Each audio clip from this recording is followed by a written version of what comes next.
Along the shore, the cloud waves break. The twin suns sink behind the lake. The shadows lengthen in Carcosa. This is an excerpt from a poem called Casilda's Song. Don't go looking for it. It exists only in the pages of a mysterious banned play called The King in Yellow. Since the piece has gone out of circulation, it's become extremely hard to find. But if you were to get your hands on a copy, you'd know immediately why it was banned. The first act seems innocent enough, a commonplace, if decadent drama. But by the end of the second, your very grasp on reality would be shaken. Reading the play changes a person in ways difficult to describe. What you see in the pages of that script, what you unlock within your own imagination, there is no coming back from. Insanity, delusion, hopelessness, terror, these are what this text leaves in its wake, wherever it surfaces. Fortunately, it's also complete fiction. The play was invented by Robert W. Chambers for his short story collection by the same name, The King in Yellow. A while back, we did a video summarizing all the key stories in the book, and they are so fascinating. A man becomes convinced he's the heir apparent to the imperial dynasty of America.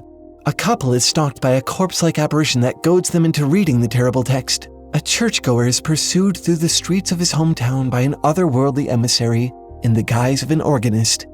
And at the center of it all, the play.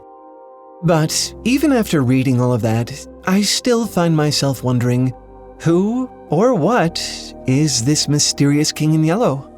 He himself barely appears in the stories at all, but he's also apparently right at the heart of the horror.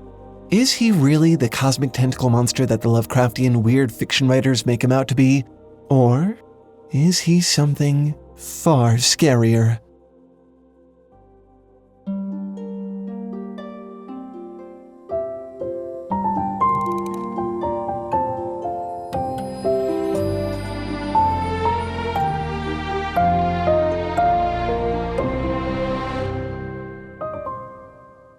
I mentioned that video where we basically abridged the key stories from The King in Yellow earlier.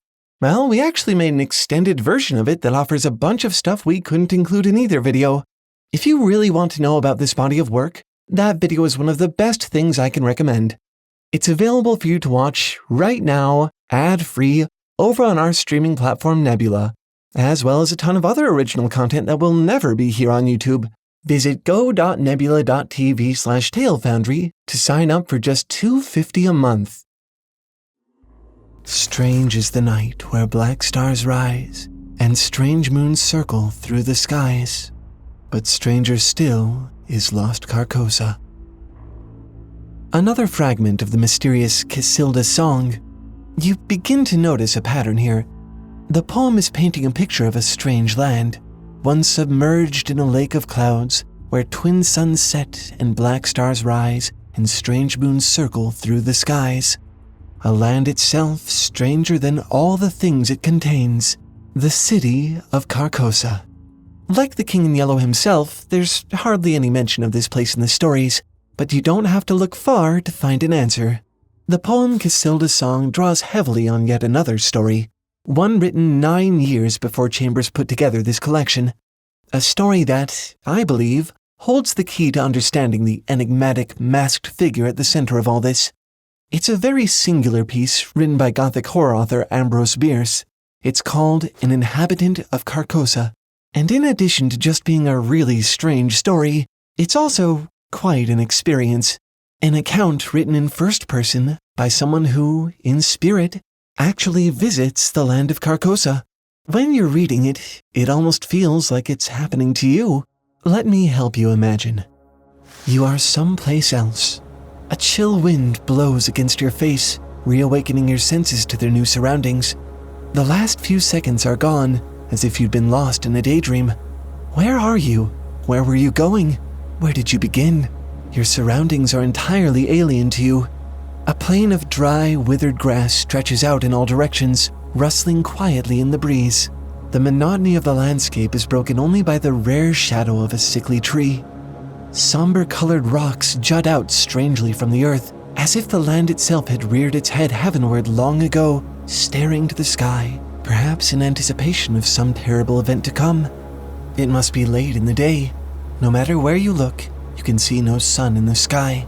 A blanket of leaden clouds hang overhead like a curse.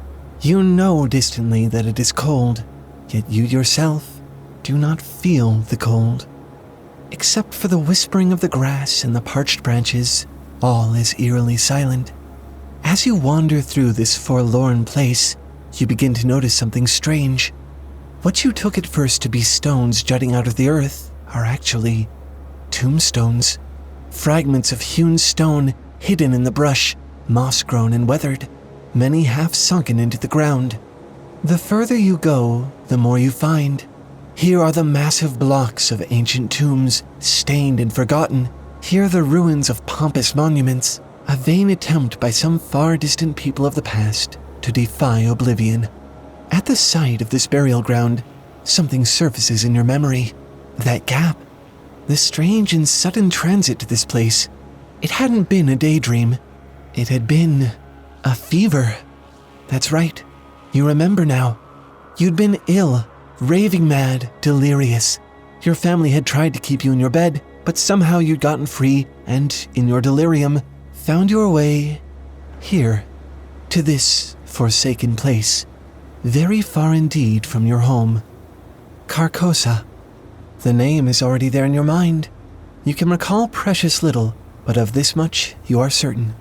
You are here to be welcomed into the great city of Carcosa. How you came instead to this desolate land of the dead, you cannot say. As you ponder how you've become so lost, how to find your way to the city you seek, your thoughts are interrupted by a sudden sound in the stillness. You wheel around in time to see the wild lynx padding toward you. Your efforts to shoo it away, your shouts, your panicked gesticulations mean nothing to it. It passes by without ever seeming to notice your presence, coming within inches of where you stand, before finally disappearing behind a rock. And while you're yet standing there, bemused, watching the place where the lynx has gone, you are approached again. This time by a man, holding a torch in his hand, naked except for some rough animal skins. His beard is ragged and unkempt. He seems not to see you yet. Knowing that this is your chance to finally get your bearings, you move to intercept him. But like the lynx, he too seems entirely oblivious to your existence. He does not respond to your words, does not meet your gaze. He only walks on, chanting quietly in a primal, unknown tongue. Surely he must have seen you. It's not even night yet. Why would both he and the lynx ignore you this way? But no, you realize there are stars peeking out from behind the clouds. You hear an owl in a nearby tree. Lynxes hunt at night. The torch. It is night, yet you see no darkness. There is a chill wind, yet you feel no cold. You see, yet are not seen. What awful spell has befallen you? What dismal realm have you entered into? You seat yourself at the foot of one of the ancient trees to consider what's going on. It's odd. Despite the strange absence of darkness, of cold, despite your apparent inability to be seen, you feel exhilarated, heightened. It's as if you can hear the silence, feel the substance of the very air. In your musings, you realize you're sitting beside one of the infinite scattered tombstones. The roots of the tree have grown around it curiously, encasing it, protecting it from the same erosion all the others have suffered. As you stare, a sudden breeze blows the dry leaves and twigs from the stone surface, revealing a rare, still legible inscription. You bend to read. God in heaven, it's your name, your date of birth, your time of death. You spring to your feet in terror. The sun is rising now, rosy in the east, yet on the trunk of the tree where you should have cast a shadow, no shadow falls. A distant chorus of howling wolves salutes the dawn. As you scan the endless landscape from horizon to horizon, you know now, with a dread certainty, that these are the ruins of the city that you seek. This desolate wasteland, this dismal place of death and vanishment, is all that remains of the great city, Carcosa. Songs that the Hyades shall sing, where flap the tatters of the king, must die unheard in dim Carcosa. If you really pay attention to this story, it creates an interesting foundation for understanding the King in Yellow. Yes, the play drives you mad. Yes, it obviously contains some kind of cosmic revelation, but without this tale, this background, it's very easy for it all to look like yet another Lovecraftian horror, one of a million unspeakable cosmic entities. In fact, after his death, the neo-Lovecraftian weird fiction writers took the scant few allusions Lovecraft made to this character in his works and ran away with it entirely. Now, he's most commonly known as a yellow-cloaked, vaguely octopoid, godlike thing, which they've named Hastur for some reason. If you love it, you love it. But after reading An Inhabitant of Carcosa, I can't divorce this figure from the concept of the afterlife. Think about it. The story is very clearly about a deceased wanderer searching for their promised city. It may be called Carcosa here, but it's very easy to interpret that as heaven. And if you take it that way, then the fact that the city is in ruins is quite a revelation indeed. Imagine making it to heaven, only to realize that heaven is gone. Imagine finding that out definitively while you're still alive.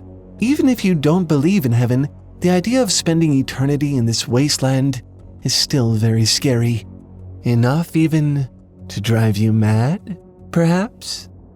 And if this is the kingdom that the King in Yellow supposedly came to rule, I think that could suggest some very interesting roles for this character. Perhaps he's a kind of usurper deity who deposed God and brought heaven to ruin. Maybe he's a sort of demiurge, a false creator god who stands between humanity and God's true light. In which case the ruins of Carcosa are what you see when the facade is peeled away, when the true fruits of his impotent hand are revealed. A lot of interesting ways to take this, but my personal favorite way to interpret the King in Yellow is far subtler. Not a usurper, not a demiurge, not a being at all. No, I like to imagine the King in Yellow as the metaphorical corpse of God. The King in Yellow.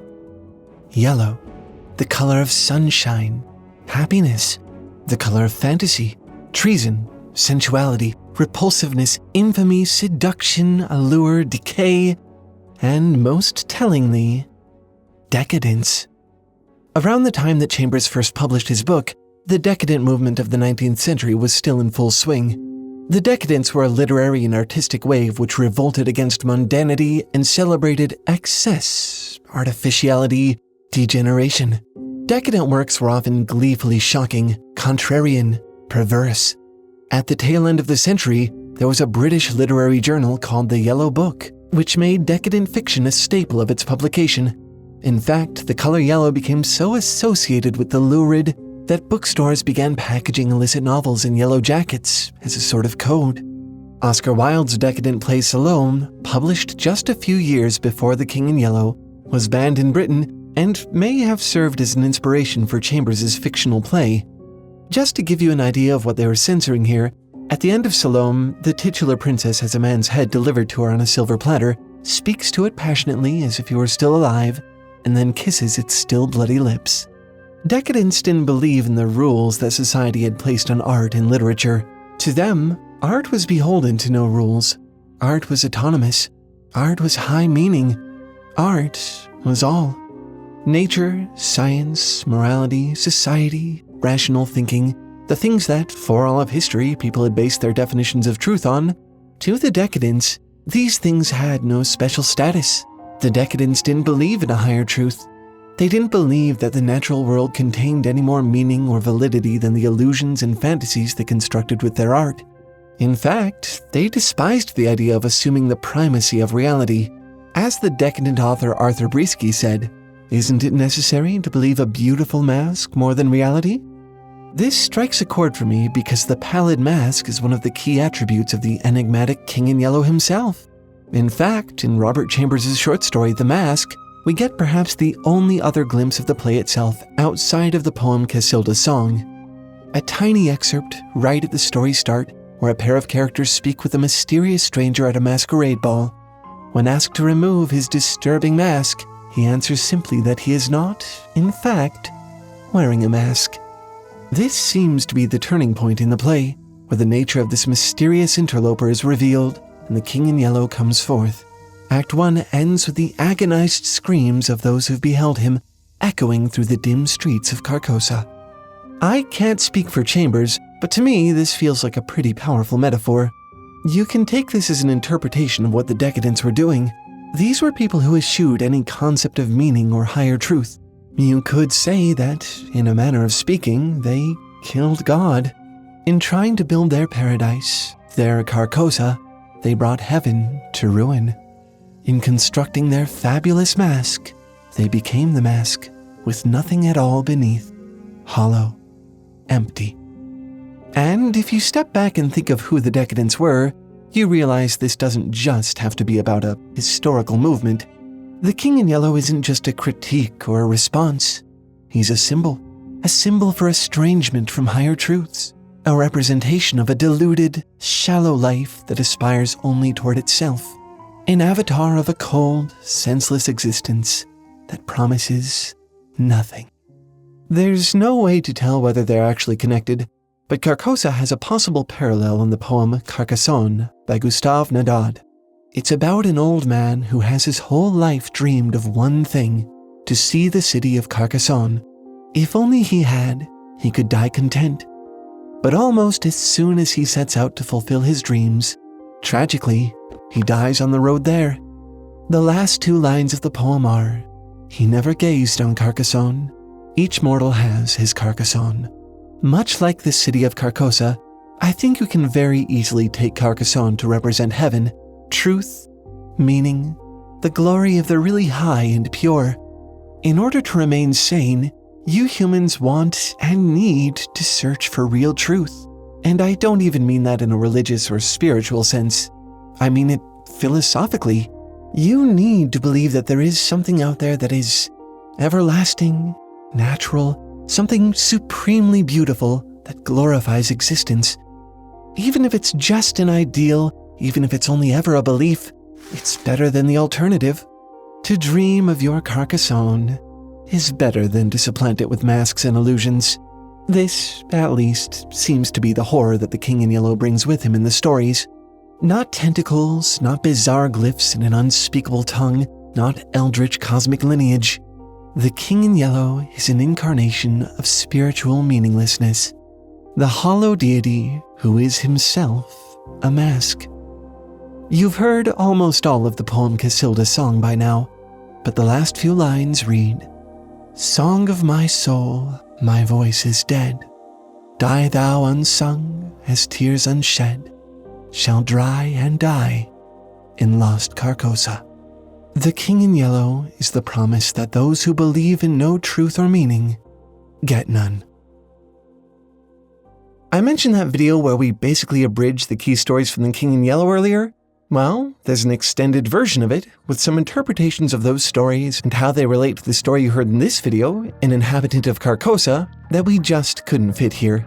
If you really want to know about this body of work, that video is one of the best things I can recommend.